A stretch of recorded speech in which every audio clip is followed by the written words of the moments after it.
स्वागत है आप सभी का आपके अपने YouTube channel SA Study Points में। तो आप सभी लोग देख रहे हैं और मैं जैसा आप देख सकते हैं कि भाई गुलाम का नियम मैं पढ़ाने वाला हूं। क्लास 12th के यदि आप स्टूडेंट हैं तो प्लीज़ वीडियो को मिस मत कीजिएगा। बहुत ही ज़बरदस्त ये वीडियो होने वाला है और बहुत ही मज़ा आएगा। गुलाम का नियम आप जो सीखेंगे कभी नहीं भूलेगा, इतना तो लिख लीजिए भाई, ठीक है। तो चलिए देख सकते हैं ये गुलाम का नियम मैंने बताया भी है भाई कि ये कभी भूलने वाला तो नहीं है भाई, कभी नहीं भूलेगा, कभी भी आप नहीं भूल पाओगे। ध्यान रखना भाई, गुलाम का नियम तो बहुत ही मज़ेदार पढ़ने वाले हैं। गुलाम का नियम पूरा का पूरा गुलाम का नियम आपको समझ में आने वाला है, ठीक है। तो चलिए और ज़्यादा देरी न करते हुए वीडियो को हम स्टार्ट करते हैं। तो चलिए भाई, आप सभी का स्वागत एक बार फिर से, और हम पढ़ते हैं गुलाम का नियम। देख सकते हैं ये गुलाम का नियम मैं पढ़ाने जा रहा हूँ और गुलाम के नियम को हम अच्छे से समझने वाले हैं, ठीक है। देखिए, जहाँ तक आपको पता होगा, जैसा आप जानते हैं कि दो अगर जो समान आवेश हो माने प्लस प्लस हो तो प्रतिकर्षण करेगा, माइनस माइनस हो तो भी प्रतिकर्षण करेगा, लेकिन प्लस माइनस हो तो आकर्षण करेगा। क्या करेगा? आकर्षण। तो प्लस आ माइनस आकर्षण, आ प्लस प्लस प्रतिकर्षण, माइनस माइनस प्रतिकर्षण। माने दो गो समान आवेश को एक पास रखा जाए तो ऊ जो है प्रतिकर्षण करता है, ढकेलेगा इन्हें, ठीक है। आ जब दो गो असमान, एगो प्लस एगो माइनस हो तो ऊ जो है आकर्षण करेगा। क्या करेगा? आकर्षण, मैंने खींचेगा एक ही ओर।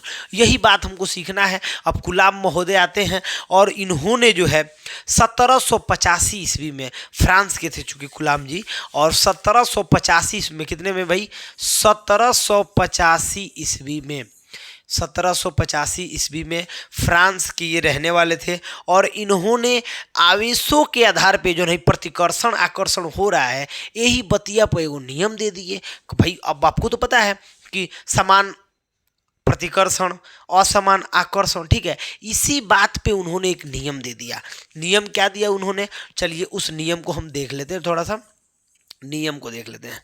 नियम मैं पढ़ के भी सुना दे रहा हूँ, खैर लिखा हुआ है कि गुलाम का नियम, दो स्थिर बिंदु आवेशों के बीच लगने वाला आकर्षण या प्रतिकर्षण बल आवेशों की मात्राओं के गुणनफल के अनुक्रमानुपाती तथा उनके बीच की दूरी के वर्ग के व्युत्क्रमानुपाती होता है।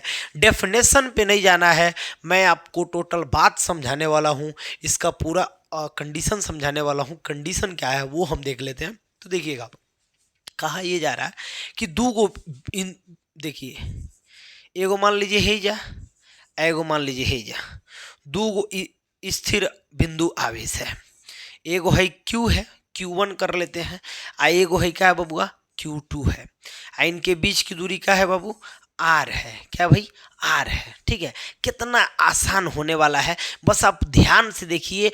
आज के बाद कब भूल गया ना तो जौन कहिए तो नहीं भूलेगा ही नहीं भाई। अब देखिए हई, देखिए काहे ये बात बोला गया है कि बोला जा रहा है भाई कि दो स्थिर बिंदु आवेशों, दो गो स्थिर बिंदु आवेशों के बीच लगने वाला आकर्षण या प्रतिकर्षण, इन दोनों शब्दों का प्रयोग क्यों हुआ है उस बात को हम जानेंगे। क्योंकि देखिए आकर्षण का मतलब अगर जो है दोनों प्लस होगा तो आकर्षण नहीं प्रतिकर्षण करेगा, अगर जो एगो प्लस होगा एगो माइनस होगा तब आकर्षण करेगा। तो ये कैसा है इसकी क्वालिटी नहीं बताई जा रही है, इसलिए आप कैसे याद करते हैं वो बात मायने रखता है। देखिए कैसे आप याद करते हैं। तो क्या बोलना है भाई कि Q1 Q2 यानी कि देखिए दो स्थिर बिंदु आवेशों के बीच लगने वाला आकर्षण या प्रतिकर्षण बल, आकर्षण या प्रतिकर्षण बल, ठीक है। आकर्षण या प्रतिकर्षण बल, दो बार मैंने लिखा। आकर्षण या प्रतिकर्षण बल आवेशों की मात्राओं के गुणनफल, ध्यान दीजिएगा, आवेशों की मात्राओं के गुणनफल के अनुक्रमानुपाती Q1 और हो गया Q2। ये इक्वेशन हो गया 1 मेरे भाई। और कह रहा है उनके बीच की दूरी के वर्ग के, दूरी कितना मेरे भाई? R है। तो बीच की दूरी के वर्ग के व्युत्क्रमानुपाती, तो दूरी का वर्ग कर दिया, व्युत्क्रमानुपाती का मतलब उल्टा हो गया। समीकरण 2 हो गया मेरे भाई, समीकरण 2 हो गया। अब आप देख सकते हो बिल्कुल आसानी से आप समझ सकते हैं। क्या समझना आपको? फिर से एक बार देख लीजिए, देखिएगा दो स्थिर बिंदु आवेशों के बीच लगने वाला आकर्षण या प्रतिकर्षण बल। दो स्थिर बिंदु आवेशों के बीच लगने वाला आकर्षण या प्रतिकर्षण बल आवेशों की मात्राओं के गुणनफल के अनुक्रमानुपाती तथा उनके बीच के दूरी के वर्ग के व्युत्क्रमानुपाती होता है। समीकरण 1 और समीकरण 2 मिल गया। अब जैसे बाबू ये समीकरण 1 और 2 मिला, हम काम करने वाले हैं आगे। और आगे क्या करने वाले हैं देखिएगा, प्रूफ कर दे रहे हैं भाई मेरे। समीकरण 1 और 2 से देख लो भाई, बिल्कुल आसानी से देख लो। और समीकरण 1 और 2 में आप दोनों में दिख रहा होगा आपको, दोनों में है बतिया दिख रहा है। तो देखिए Q1 ऊपर हो जाएगा Q2, अब बटा में आ जाएगा R स्क्वायर। अब आपको कुछ नहीं करना, ये हटेगा तो एक नियतांक देगा K। Q1 Q2 यहाँ पे जो जो बातें मैं बताने वाला हूँ भाई, वो बात मोस्ट इम्पोर्टेंट होने वाला है मेरे भाई, वो बात मोस्ट इम्पोर्टेंट होने वाला है।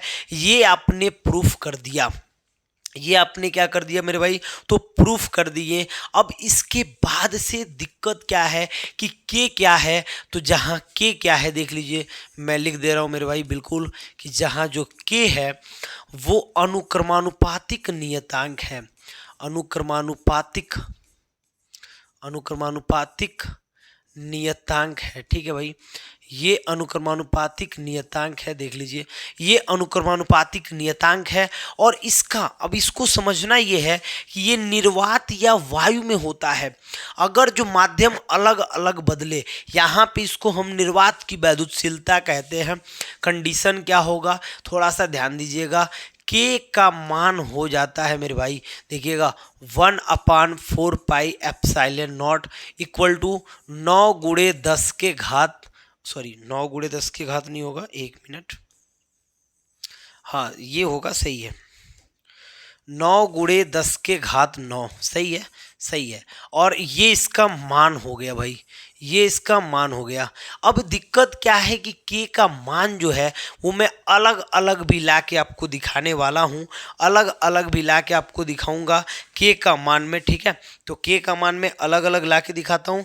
पहले तो इतना सुन लीजिए कि 9 गुणे 10 के घात 9 हो जाएगा, और इतना आप लिख सकते हैं, इसका मात्रक क्या हो जाएगा मेरे भाई, तो बिल्कुल देख लीजिए मात्रक क्या हो जाएगा। देखिए ये जाएगा यहाँ, ये दोनों जाएगा नीचे, तो ये जाएगा यहाँ, तो इसका हो गया न्यूटन, और ये हो गया मीटर स्क्वायर प्रति हो गया, ये दोनों का मिलेगा कूलाम स्क्वायर, ठीक है। तो ये इसका यूनिट्स हो जाएगा भाई, तो ये इसका यूनिट हो जाएगा। जो बातें यहाँ पे समझाने वाला हूँ उस बात को अच्छे से समझेंगे। समझना क्या है, थोड़ा सा बस ध्यान देंगे, गर्मी बहुत ज़्यादा हो रही है, ठीक है।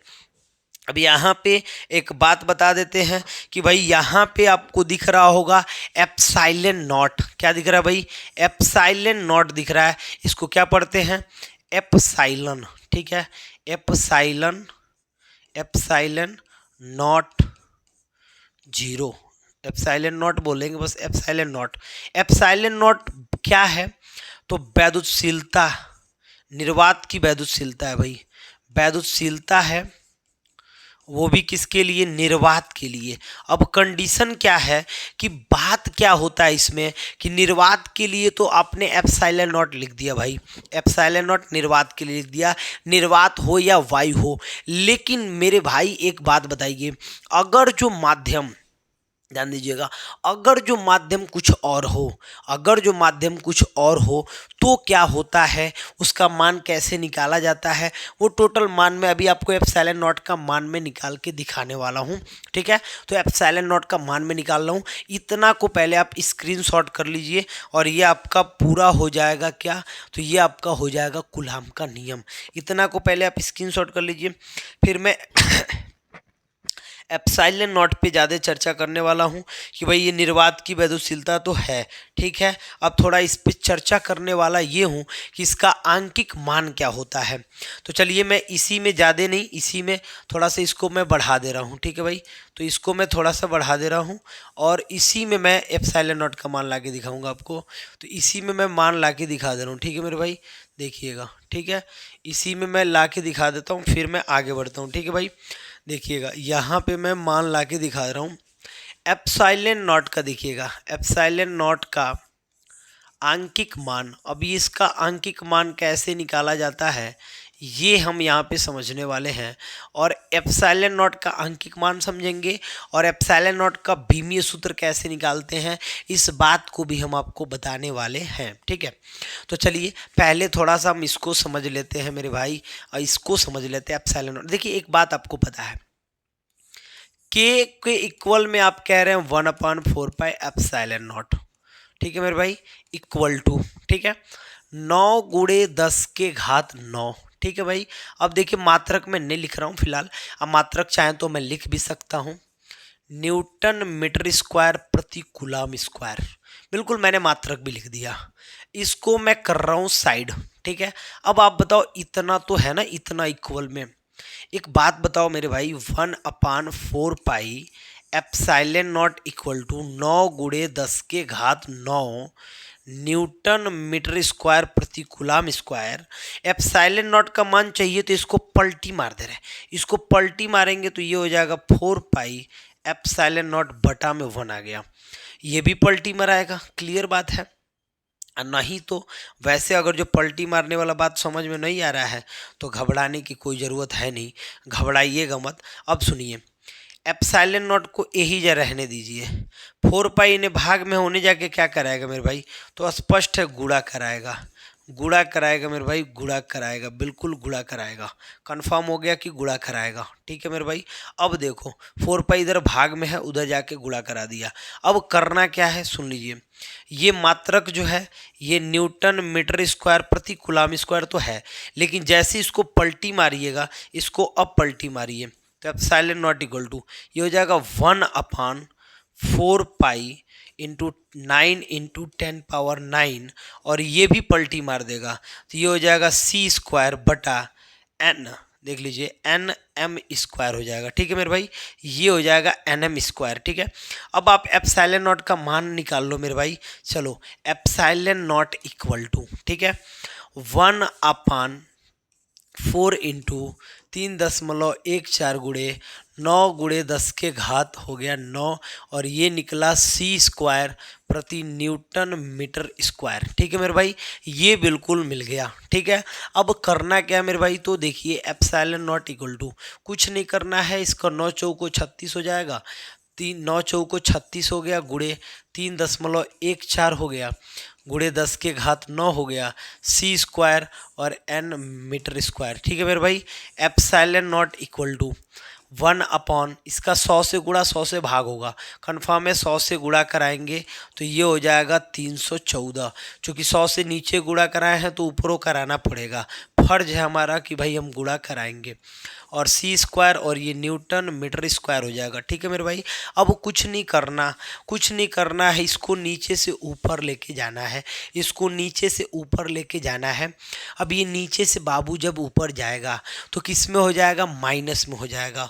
ठीक है, नीचे क्या कर लीजिए, कुछ नहीं, कुछ नहीं करना, ऊपर 100 है, ठीक है, नीचे से ऊपर जाएगा माइनस में हो जाएगा, बटा 36 का गुणा करा लीजिए मेरे भाई 314 में, और गुणा करा के बताइए कमेंट में कितना आ रहा है। ठीक है, इसको कमेंट में बताइए कितना आ रहा है, और इसका डायरेक्ट आप वैल्यू भी लिख सकते हैं। ठीक है मेरे भाई, चलिए तो इसको कमेंट में भी बता दीजिए कितना आ रहा है, कोई दिक्कत वैसे नहीं है, ये जाके 2 घट जाएगा तो 1 बटा इसको गुणा करा लीजिए, और जो भी आएगा मैं बता रहा हूँ डायरेक्ट, मैं आपको वैल्यू बता दे रहा हूँ, इंटू 10 के घात आ गया आपका -7। ठीक है, सी स्क्वायर और ये हो गया एन एम स्क्वायर। ठीक है, अब करना कुछ नहीं है, थोड़ा सा बस ध्यान देना है, थोड़ा सा ध्यान देना है, थोड़ा सा ध्यान देना है, थोड़ा सा इसका भी स्क्रीनशॉट आपको करना है, थोड़ा सा देख लीजिए, स्क्रीनशॉट करना है इसका भी।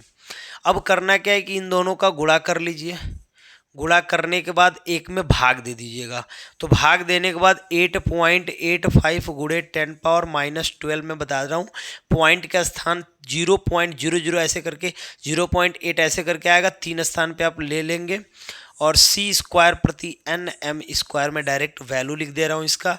अब चूंकि गुणा भाग आप करा सकते हैं, क्या गुणा करना है, इन दोनों का गुणा कराना है, और 1 में भाग दे देना है। भाग देने के बाद जो आएगा, भाई साहब मैं बता रहा हूँ कि ये 7 है ना, तो 5 12 मतलब 5 स्थान इधर चला जाएगा, इतना 5 स्थान इधर घसकेगा, दशमलव इधर घसक जाएगा। जब घसक के आएगा तो 8.85 याद कर लो मेरे भाई, याद कर लो। आज के बाद आप ये याद कर लो कि यही होगा, ठीक है। तो इसका भी आप स्क्रीनशॉट कर लो। एप्सिलॉन नॉट का मैंने ये बता दिया भाई, स्क्रीनशॉट कर लो इसका भी, ठीक है भाई। चलो भाई स्क्रीनशॉट कर लीजिए, आप स्क्रीनशॉट कर लीजिए।